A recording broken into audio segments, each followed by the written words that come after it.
In just 24 hours, Poland and Qatar almost lit the world on fire.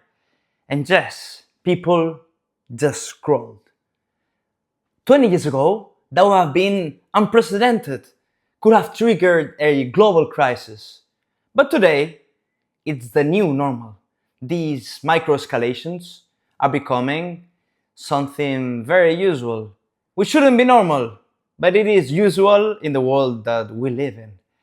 And even for myself, that I more or less know the theory due to my professional and academic background, and it's still becoming something normal to me, even though I've studied the history of military and political military conflicts and I work in intergovernmental organizations. But it doesn't matter, because my brain and almost everyone is getting used to these political military conflicts that shouldn't be normal, that shouldn't be usual, should be an exceptions, but it is not. Why? Well, there are many reasons to explain this, but there's an underlying one, which is a lack of trust. And this underlying issue, subject matter, it is extremely relevant because it's really the reason behind why all of this is happening, and the reason behind of the current military spending that has surpassed 2.7 trillion in 2024 and is expected to soar by 2035. And this is very bad news, even though, again, we're trying to set an optimistic and fun tone. It's really, really bad news. And this has been shared by the UN, by the new report, that you can check it in the description below. And the figures are staggering, because with that much amount of military expenditure, you could, with only a fraction, we're not saying that a country should all of a sudden stop militarizing and start the process of demilitarization. No, no, no, no. Only with a fraction of that military expenditure, you could fix global hunger, or global extreme poverty, or fully vaccinate children everywhere and anywhere, or even fund climate adaptation costs for developing countries.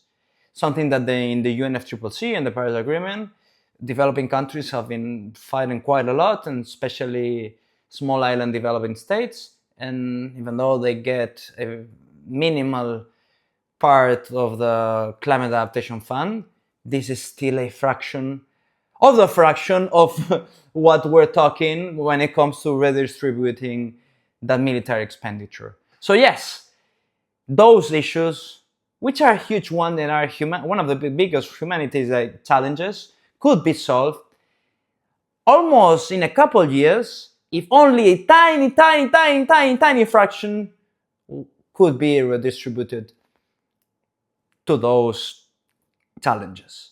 So yes, that can be solved. But what's the problem? Again, it's a problem of lack of trust. And we're seeing in the last 24 hours, as we stated in the beginning of the video, Qatar and Poland had quite an unprecedented situation. And not only them, but really the actors that are behind those countries. Let's start with Poland. Poland, as of today, 10th of September of 2025, they shot down drones coming from the Russian Federation. And not only Poland, but NATO. So this was quite unprecedented.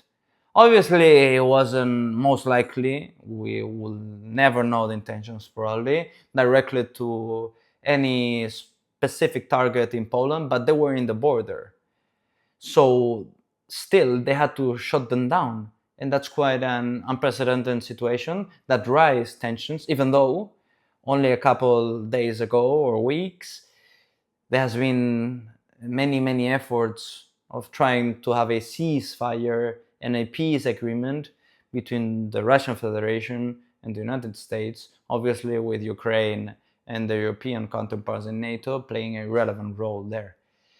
So that's, again, one of the first situations we're having in the last 24 hours. The second one, which happened on September the 9th, 2025. So as of today, it was yesterday. Qatar was being bombarded once again, even though they are playing a mediator role in the ceasefire agreement between Hamas and Israel when it comes to Gaza.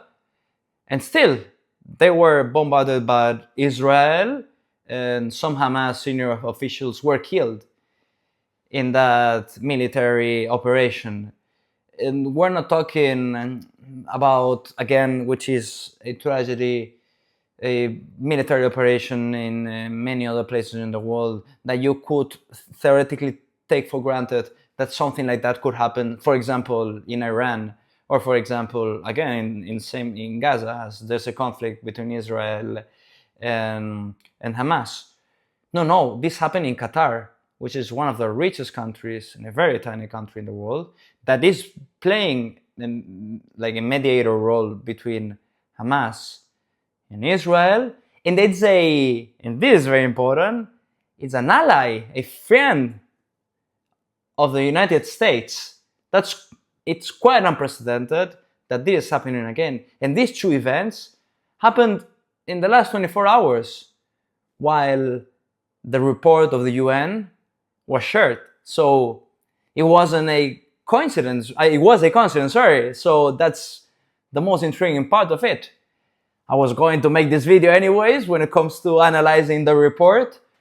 But come on, this just happened in the last 24 hours. And who knows how many more events might happen in the coming days. So this is a huge issue. This is a huge issue that cannot be solved with military expenditure, or no more of it, because more weapons will not mean more peace.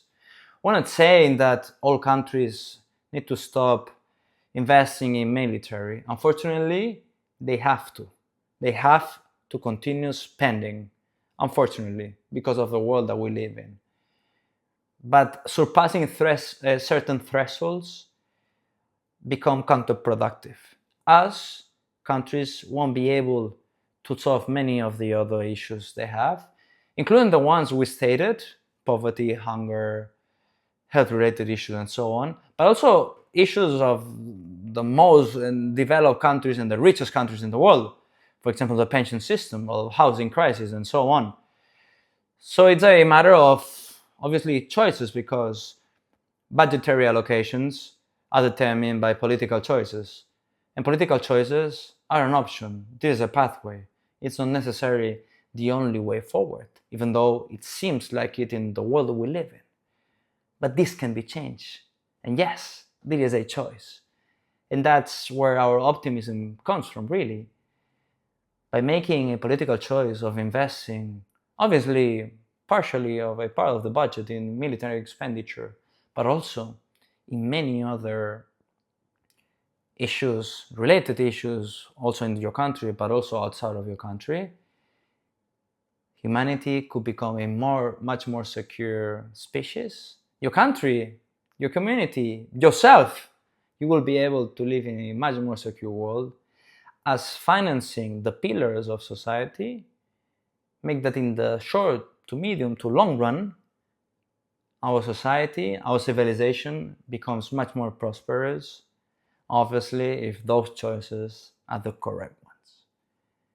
And we hope that you, in your area of influence, can make those choices as well, or try to influence the people that are behind those choices. So really the critical question is $2.7 trillion in arms, in military expenditure, and increasing every year? Or would you get a fraction of that military expenditure to solve other issues that humanity is currently facing? Let me know in the comments below. And as always, embrace your curiosity, be positive and enjoy life, and be the change you want to see in the world. See you in the next optimistic and adventure.